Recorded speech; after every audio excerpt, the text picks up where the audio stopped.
Sorry, everyone. I had to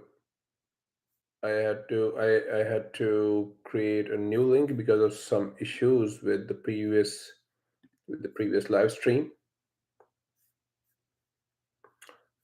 So it would be great if you could use the new link that I'm sharing separately with you. Thanks so much for the patience. Just give it a couple of more minutes. I have many questions from audience already, and I'm so sorry the previous link is not working. So let's see who can join. All right. Do-do-do. Yeah, some some members who could not, some people in the audience who could not join today. They have sent me like 10 questions in advance. So, and this has been one of the most sought after sessions. So hopefully we will have great chat today. Let's see. If anybody is online already, please do say hello in the chat so that I know who it is. Once again, thank you so much for coming, uh, for joining. Uh, I have to, unfortunately, while I'm talking, I'm sending a new link to everybody to join because the previous link had some issues.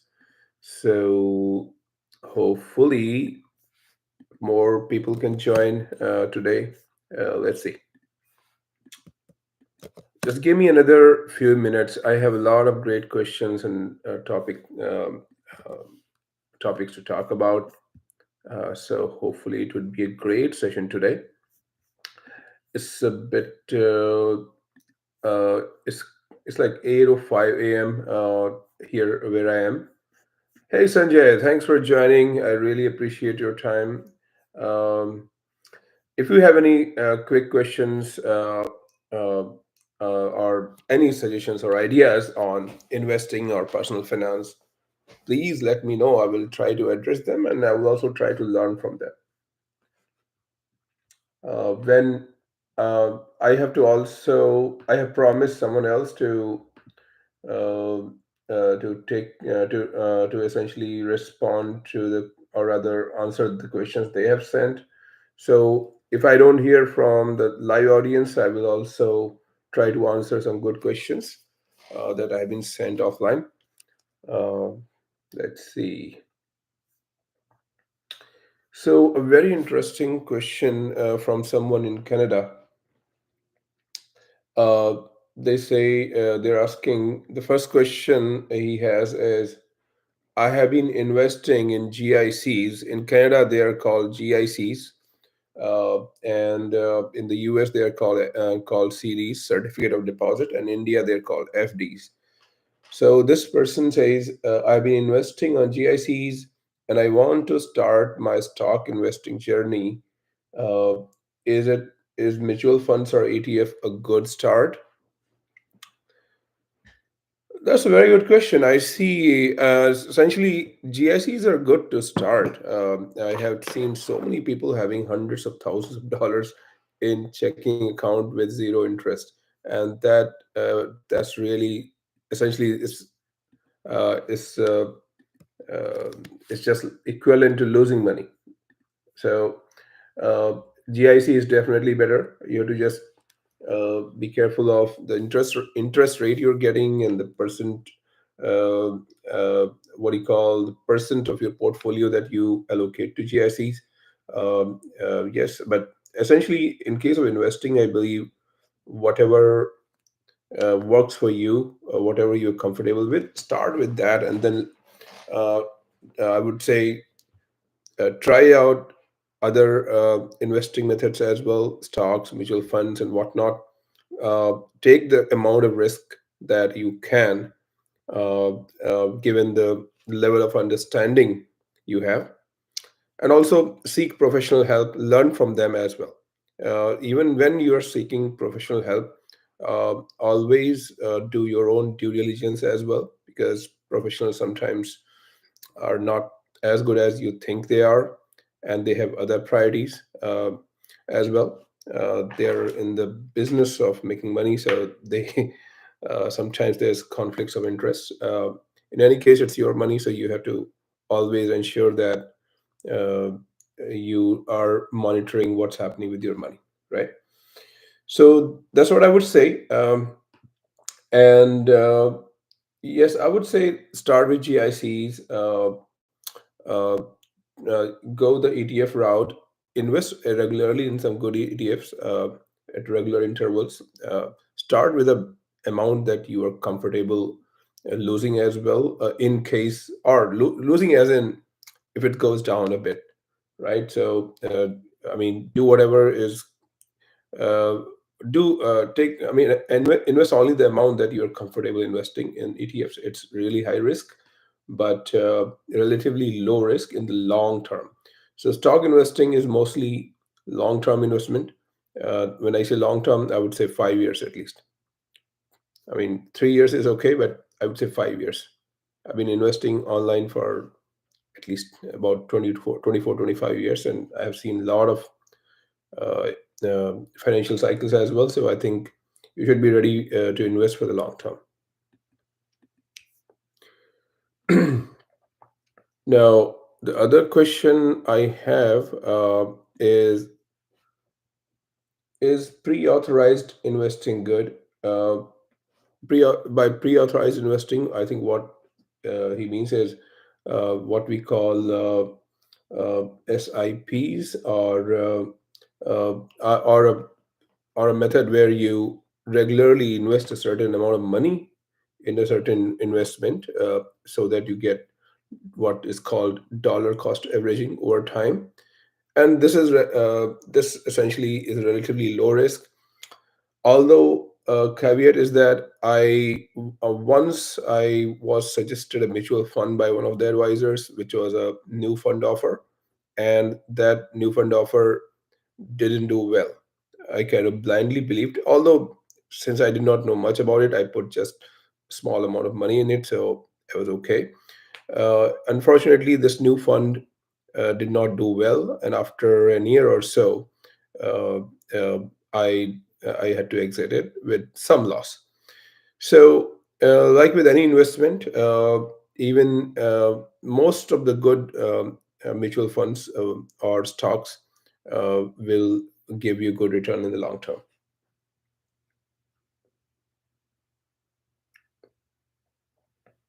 Just a disclaimer, one more time, this is just a mutual information sharing session. So you may you should always seek professional help, and this is not professional advice. So yep. Okay, let's see what's happening with. I'm getting some more questions offline. Let's see. Give me a minute.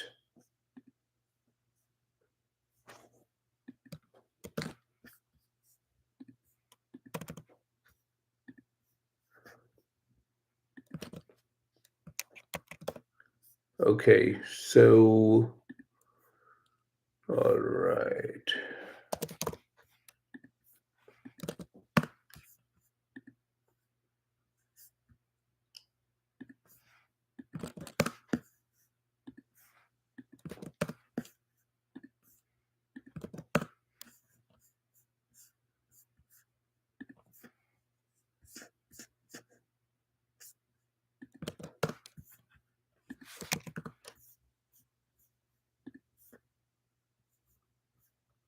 I'm waiting for your questions.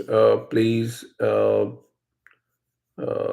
Please do send me your questions. Otherwise, I also have some good questions to talk about from online from my audience who send me questions in advance. I will take care of them. I think some people are telling me they need more time, and especially because uh, because my previous link isn't working. Uh, let's see.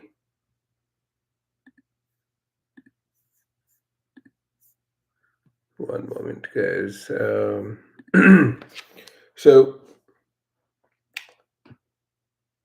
the other question I have is, it's an interesting question. In your total hierarchy, thanks for joining. Unfortunately, I have a new link. I had to send a new link because of some issues with the previous link. But good that you made it. So right now I'm taking, if you have a question on investing, I will take it live. Otherwise, I will respond to some questions that I'm getting offline from from somebody who sent it to me in advance. So feel free to, okay, feel free to ask any questions you may have right now. Okay, give me a moment. Yep. So the next question I have is, in your total investment portfolio, what percent should I allocate on low risk, medium risk versus high risk? It's a good question.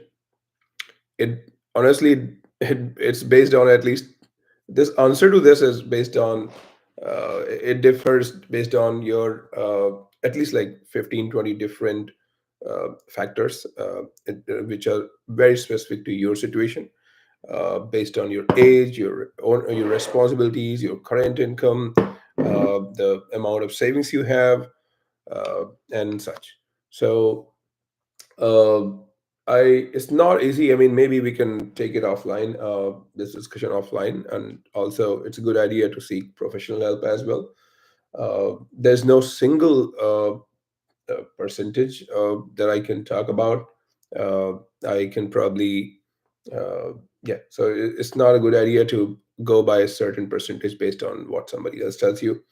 I would say uh, go by your comfort level. If you are at a life stage where there's more risk, and you don't want to lose money, then definitely you will have most of the money, let's say, in GICs or bonds, uh, versus, let's say, stocks or mutual funds. But I would say always have some exposure and keep it changing to high risk investments like good stocks and good ETFs and good mutual funds.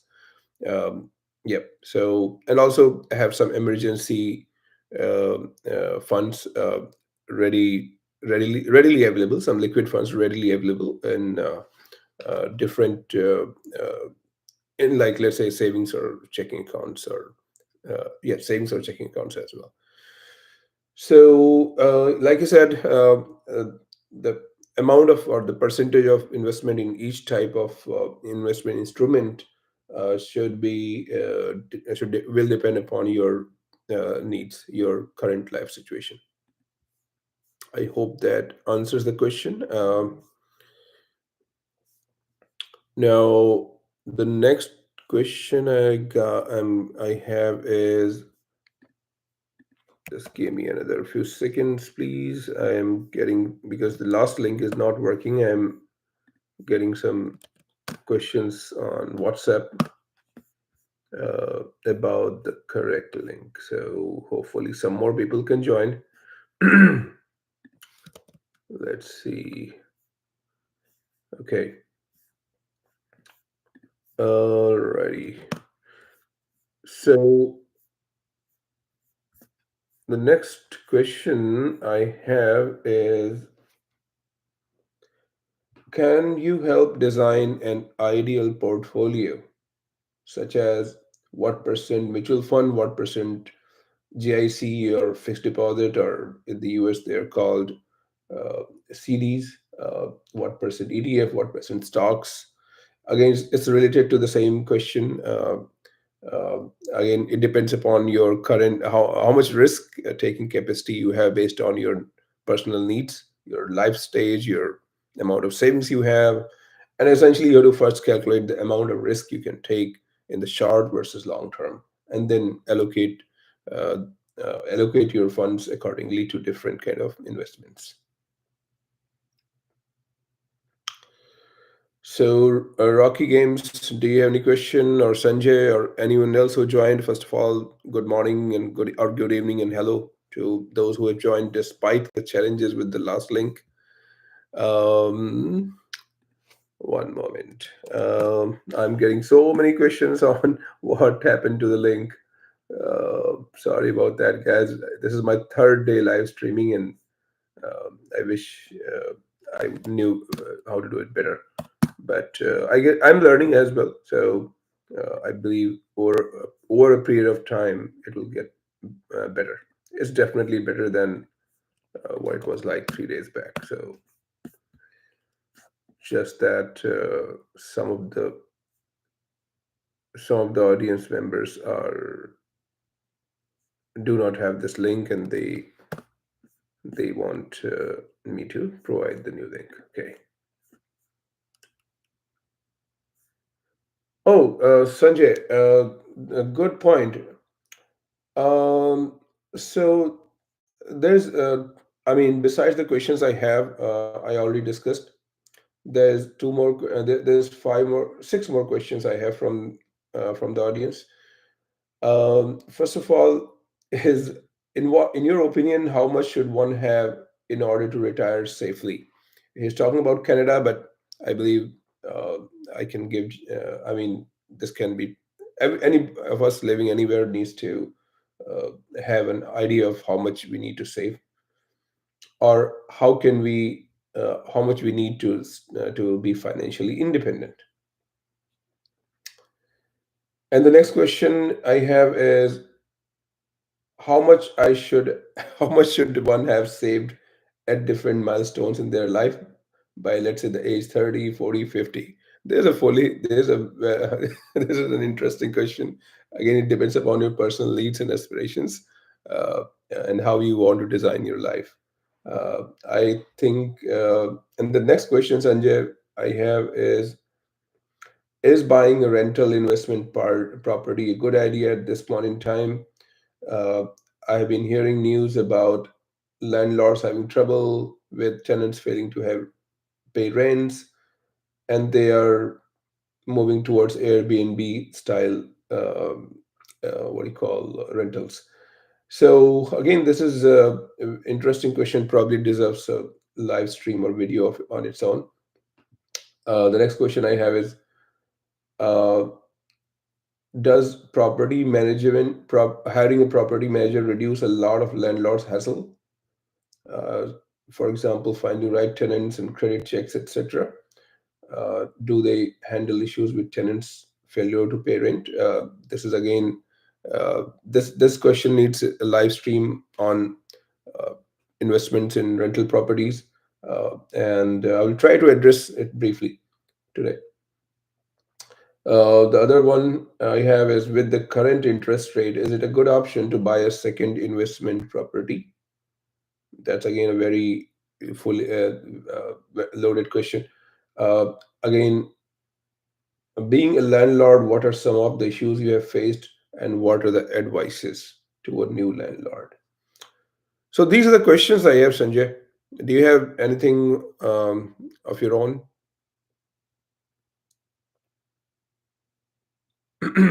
Sorry, I this morning I woke up with a bit of sore throat, and the chai I had didn't help much. So let's see.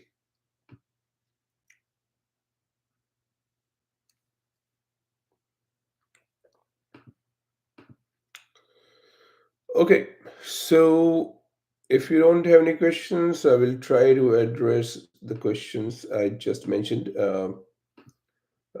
that I received offline. Okay,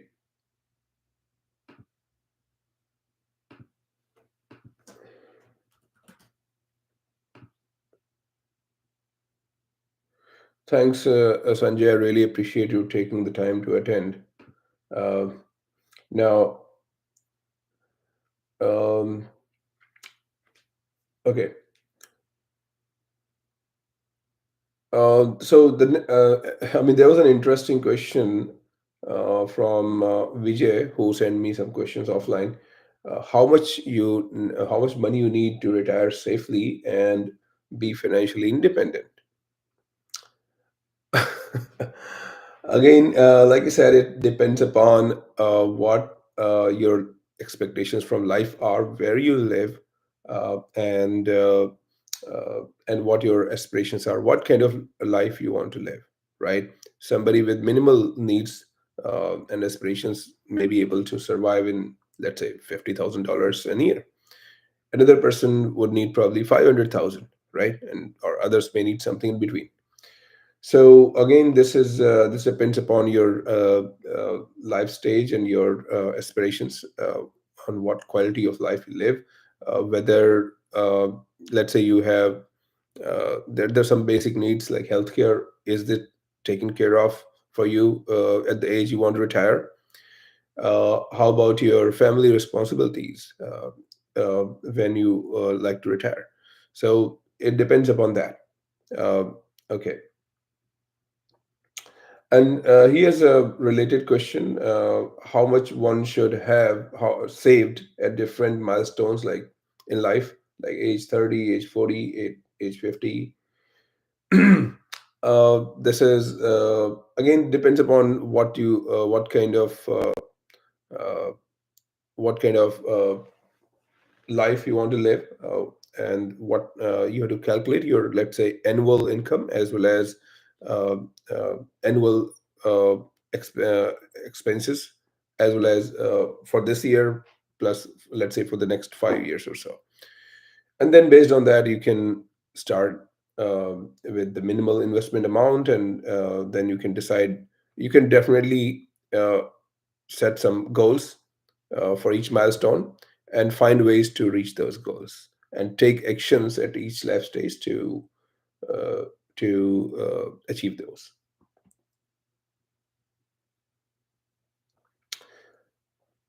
All right. So the next question is buying a rental investment property a good idea at this point in time? Uh, I mostly see people not buying a new rental property because of the high interest rates. Uh, Interestingly, it's coming down. I have seen at least one person investing in a rental property, but this person has been doing it for a long time and probably had a lot of money to for down payment, and it's kind of a low risk investment for them. So with that, right. So you should buy only if you are very comfortable managing it. It's real estate uh, investment cycle is much longer than stocks. I would say sometimes it takes up to 8 years to recover. It essentially for the last 2 years you might have seen the real estate prices came down. So yep, and then it will take like another couple of years to for it to come up. So 4 to 8 year cycle. And you should also know when to, and you should be careful about when to enter and exit the real estate market, just like with any other investment. But it's just that you need a lot more patience. The next question we have is, uh, does property management reduce a lot of landlords' hassles, such as finding the right tenants and credit checks? What happens if tenant fails to pay rent? Property managers do help with pretty much everything end to end, finding tenants, doing credit checks, uh, and handling issues with tenant to fail when tenant fails to pay rent. Again, to what extent they can help depends upon how good they are. I have seen property managers not doing a good job as well, and landlords suffering because of that. Sometimes they want to close a deal and they even lie on behalf of the tenant. I have seen that as well. So always have a very what do you call, very reliable, find a very reliable property manager, and at any point in time you need to be handling or be aware of what's happening and always do due diligence. And even if you have a property manager, do not lose interest in your own property. It's your own money. Do not always keep an eye on pretty much everything that's happening, even if you have property manager. I think this real estate investment and managing properties, I have some experience in this, so I would say it's a it's a it's a topic on it. It needs a dedicated discussion, a dedicated live session on its own, which I will do in the next few days or weeks. Um, with the current next question, with the current interest rate, is it a good option to buy a second investment property? Uh, Again, this is I addressed it a bit earlier, but I believe uh, you have to see how much risk you can take, and then or you can wait for the interest to go down, which they're supposed to, and yeah, and whether you have the bandwidth to it takes a lot of attention, time and attention of your own to manage an investment property. So see if you will have the bandwidth over the next 3 to 5 years to manage this property on your own. Despite having a property manager, you have to invest a lot of effort on your own, right? So, all right. Uh, Again, welcome everybody who joined. Thanks so much. Uh, if Please say hello in the chat so that I know who has joined, and if you have any questions related to personal finance and investing, let me know. I'm getting some more messages. Just give me a moment. All right, I'm just looking at my messages on WhatsApp.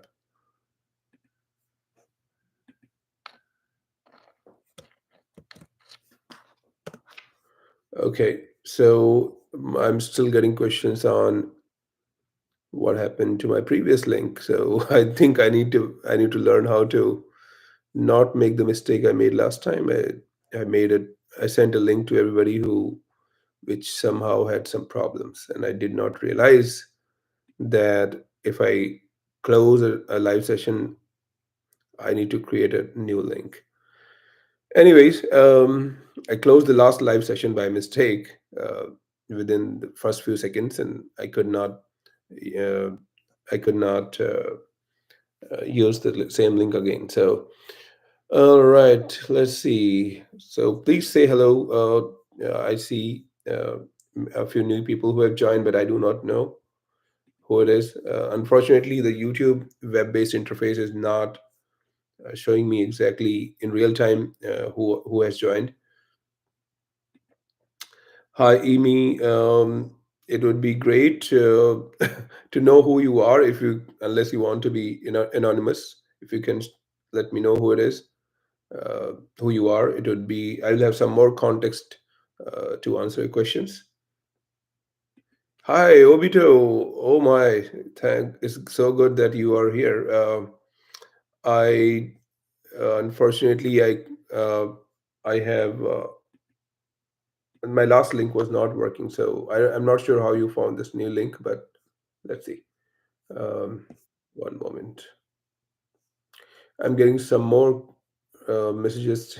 This is not easy for me to manage on my own. Let's see. Right. Just give me another few seconds to respond to the WhatsApp messages here. Yep. I'm still struggling to use the uh, YouTube web interface. I have to move to a new streaming software soon. But anyways, hello everybody. Please say hello to me in the chat and ask me any questions. Right now I'm responding to some questions I got offline, and hopefully it's helpful. So the last question I have from uh, uh, I have here is about uh, investing in rental property, how to manage a rental property. The question is, being a landlord, what are some of the issues which you have faced and any advice? Oh, I need a few seconds to think of it. All right. So, being a landlord, uh, essentially, the first challenges or some of the issues you face is finding the right tenant. I have seen a lot of people just showing fake documents. I have seen even situations where the credit history was really clean, but this person was lying about their current income and faking that they have a business, which I found out online that that business closed many years back. So, uh, and then they also showed me some investment proofs that they have a lot of money lying in some inheritance lying amount lying in their mutual fund account. Honestly, I was taken aback by this, that a person with such a clean credit history, uh, how can they be so bad at their finances? I believe even very clean, like too clean credit history is also not good. If let's say somebody is 45 years old and has had only one credit card in their life, or no loans in their life, it doesn't. It's unbelievable and probably not a good sign. And also, do not go by. I mean, these I've seen some of the tenants uh, try to tell you some emotional stories. Many times these are lies, like they will talk about their kids and stuff and whatnot, and also they will promise their future income again. So we have to be and this is again, I've seen one of the property managers got a very good tenant who was ready to pay high rent, but I figured out that they are lying on the amount they're lying on their employment, like what kind of contract they have, right? They told us that they have 2 year contract with this company, but honestly, it wasn't. So always do due diligence, despite anybody telling you a lot of emotional stories. That's what I would say.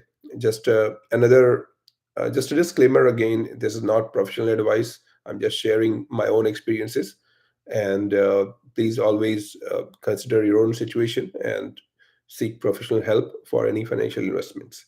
Particularly, properties need a lot of due diligence. Even if you have money, or you can easily lose it in the wrong property. Okay, Avril, thanks for joining. Let me let me see. Okay, so these are the questions I had about investing, uh, and in any case, I would say always have a spreadsheet of what your current and projected expenses and income is for at least for the current year, and year over year you see how it's changing. That forces you uh, to make the right decisions and reduce the amount of mistakes you'll make. So if you know, if you have a view of good view of how your uh, current and future income and expenses projection looks like, you will always make the right decision. So, and or rather you'll make less mistakes.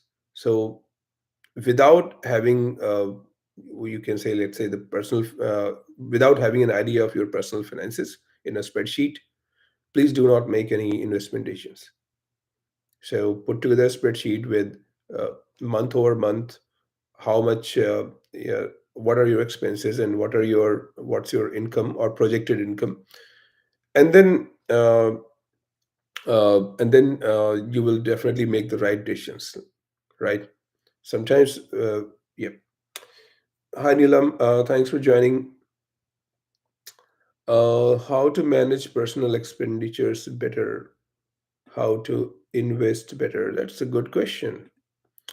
Actually, I kind of addressed the first part, how to manage personal expenses better.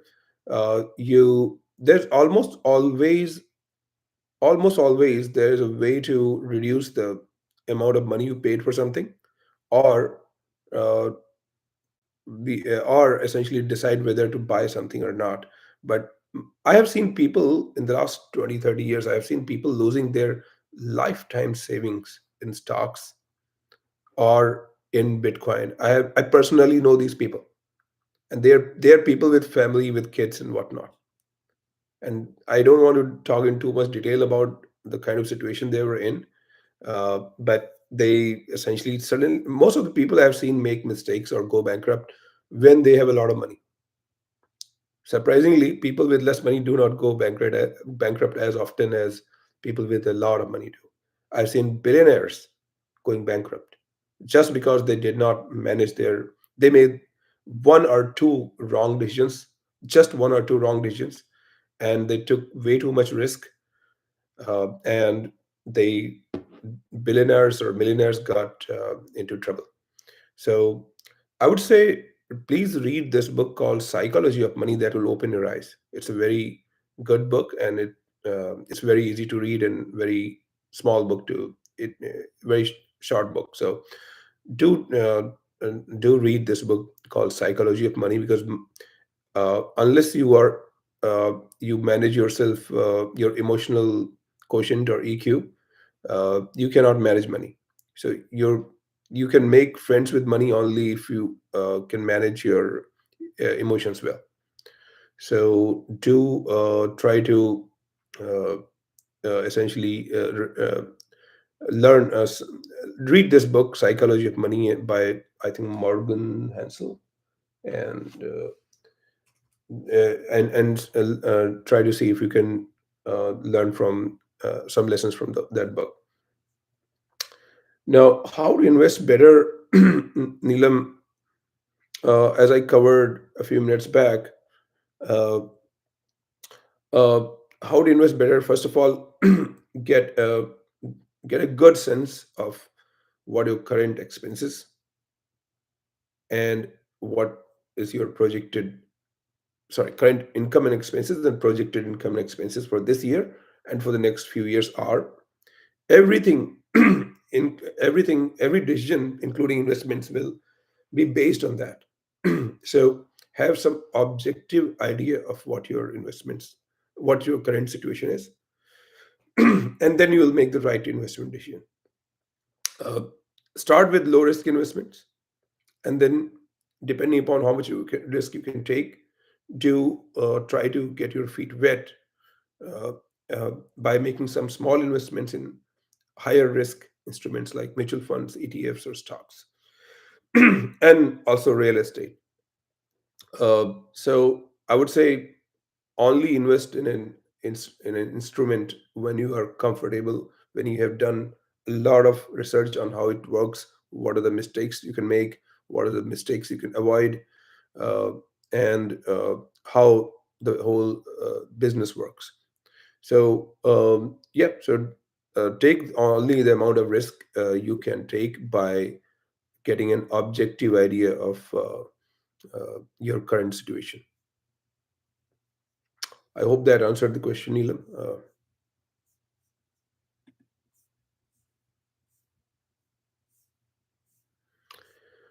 Okay, so